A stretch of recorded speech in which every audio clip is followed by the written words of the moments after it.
Friends, आज हम लोग समझेंगे क्रिमिनल नेग्लिजेंस क्या होता है। ठीक है, तो क्रिमिनल नेग्लिजेंस क्या होता है। पेशेंट यहाँ पर क्या काम कर रहे हैं, कंप्लेन कर रहे हैं पुलिस ऑफिसर से। क्यों कंप्लेन कर रहे हैं, क्योंकि मिसकंडक्ट जो है वो डॉक्टर साहब ने किया है, नेग्लिजेंट कंडक्ट जो है डॉक्टर साहब ने किया है, जिसकी वजह से मरीज़ को सीवियर हार्म हुआ है ना। और इस सीवियर हार्म की वजह से या सपोज़ मरीज़ की डेथ ही हो गई है, ठीक है, तो या खुद मरीज़ अगर उसको सीवियर हार्म पहुंचा है, डेथ के केस में उसके रिलेटिव क्या काम कर रहे हैं, पुलिस ऑफिसर से कंप्लेन कर रहे हैं। और फिर इस केस में पुलिस जो होते हैं वो रजिस्टर करते हैं a case against the doctor. तो ऐसी नेग्लिजेंस को हम लोग क्या कहते हैं, क्रिमिनल नेग्लिजेंस कहते हैं। ठीक है, तो इस केस में जो है साइटेशन जो है वो कैसे होगा, स्टेट वर्सेस डॉक्टर होगा। जबकि हम लोगों ने सिविल नेग्लिजेंस में कैसे समझा था, पेशेंट वर्सेस डॉक्टर था। जबकि यहाँ पर जो स्टेट होती है वो फाइट करती है on behalf of the patient against the negligent doctor. ठीक है, और ना केवल इतना, गवर्नमेंट जो है वो प्रोवाइड करती हैं लॉयर, जिनको हम लोग पब्लिक प्रोसिक्यूटर कहते हैं। और ये पब्लिक प्रोसिक्यूटर जो है ये केस को प्रेजेंट करते हैं बिफोर द कोर्ट। तो साइटेशन जो है केस का क्रिमिनल नेग्लिजेंस में जो चलता है वो चलता है स्टेट वर्सेस डॉक्टर। और हम स्टैंडर्ड ऑफ प्रूफ के बारे में बात करें तो जैसा सिविल नेग्लिजेंस में कितना प्रूव करना था, मोर देन 50% प्रोबेबिलिटी थी। जबकि ये हमारा क्या होता है, beyond the reasonable doubt, that is there should be more than 99% probability है कि डॉक्टर साहब अपने एक्ट में नेग्लिजेंट थे। ठीक है, तो यहाँ पर जो स्टैंडर्ड ऑफ प्रूफ है वो मोर देन 99% है।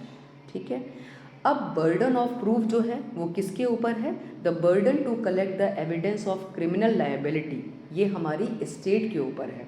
ठीक है, एंड स्टेट के ऊपर का मतलब हम क्या कहें, कौन है, तो प्लेंटिफ हुआ। प्लेंटिफ का मतलब क्या चीज़ हुई, कंप्लेनेंट हुआ। ठीक है, अब हमारे पास जो सिचुएशन आती है इस क्रिमिनल नेग्लिजेंस के केस में, ठीक है, तो अगर हम केस को क्लासिफाई करें तो एक केस हमारा हो सकता है कि कोई भी इंजरी जो है वो पेशेंट को नहीं हुई है ड्यू टू द नेग्लिजेंस, है ना। इंजरी नहीं हुई है मतलब हम इसको कह सकते हैं अपने शब्दों में, कोई भी डैमेज नहीं हुआ है।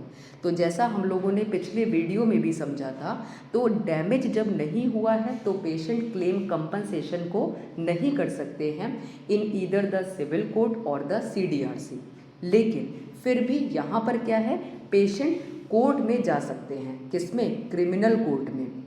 और वहाँ पर कौन सा सेक्शन अप्लाई होगा, 336 IPC अप्लाई होगी, जहाँ पर डॉक्टर साहब को पनिशमेंट मिल सकता है 3 मंथ का इम्प्रिजनमेंट या फिर ₹250 फाइन या दोनों। ठीक है, तो अगर कोई भी डैमेज नहीं हुआ है तो उनके पास कोई रास्ता सिविल नेग्लिजेंस का तो नहीं बचता, लेकिन फिर भी वो अपना केस क्रिमिनल कोर्ट में लेकर जा सकते हैं। दूसरी सिचुएशन क्या हो सकती है क्रिमिनल नेग्लिजेंस में, कि इंजरी जो है वो हो गई है मरीज़ को ड्यू टू द नेग्लिजेंस। अब ये जो इंजरी होती है ये 2 फॉर्म में हो सकती है, हर्ट हो सकता है और ग्रीवियस हर्ट हो सकता है। तो पहले हम लोग समझते हैं कि मरीज़ को हर्ट हो गया है ड्यू टू द पेशेंट। ठीक है, तो इस केस में क्या होगा, अप्लाई हो जाएगी हमारी सेक्शन 337 ऑफ द IPC। ठीक है, इसको ऐसे समझ सकते हैं कि डॉक्टर साहब ने पेनिसिलिन का इंजेक्शन दे दिया, ठीक है, सेंसिटिविटी टेस्टिंग किए बिना, और पेशेंट को क्या हो गया, एनाफाइलेक्सिस रिएक्शन हो गई।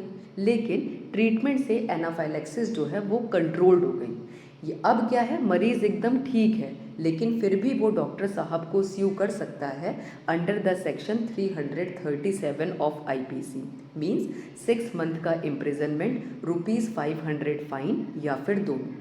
अब यही इंजरी अगर ग्रीवियस हर्ट होती, ठीक है, डॉक्टर के नेग्लिजेंट एक्ट की वजह से मरीज़ को ग्रीवियस हर्ट हुआ, लाइक डॉक्टर ने एम्पुटेट कर दिया रॉन्ग लिम्ब को, तो अब हमारी अप्लाई होती है सेक्शन 338 ऑफ द IPC।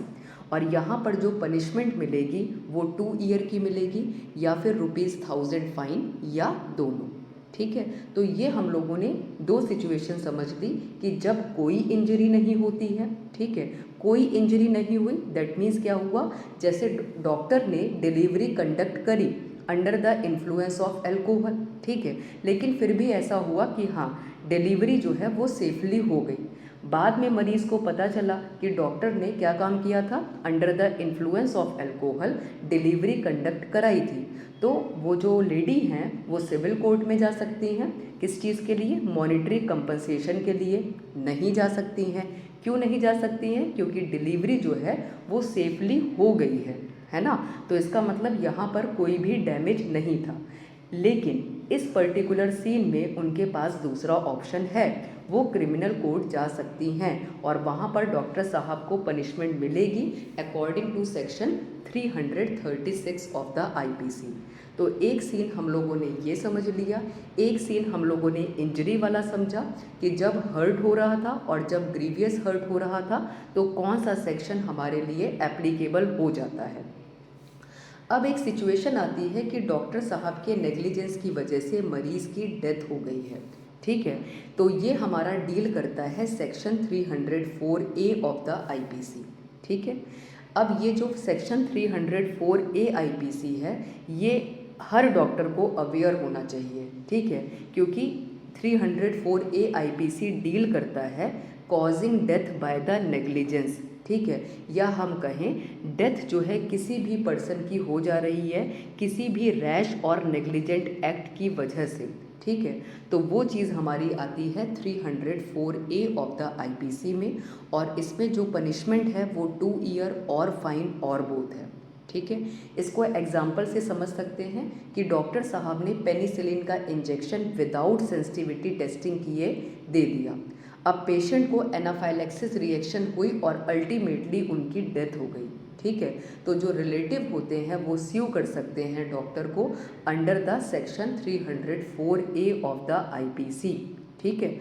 और ये हमारा कैसा है, cognisable, bailable and non compoundable offence है, ठीक है, and it is tribal by the first class magistrate. तो आज के वीडियो में हम लोगों ने समझा कि क्रिमिनल नेग्लिजेंस क्या होता है, साइटेशन क्या होता है केस का, बर्डन ऑफ प्रूफ किसके ऊपर होता है, स्टैंडर्ड ऑफ प्रूफ क्या है, ठीक है, और क्या क्या इसमें सिचुएशंस होती है जब कोई इंजरी नहीं होती, इंजरी हर्ट के फॉर्म में, ग्रीवियस हर्ट के फॉर्म में होती है, या अल्टीमेटली मरीज़ की डेथ ही हो जा रही है नेग्लिजेंस की वजह से। Thank you.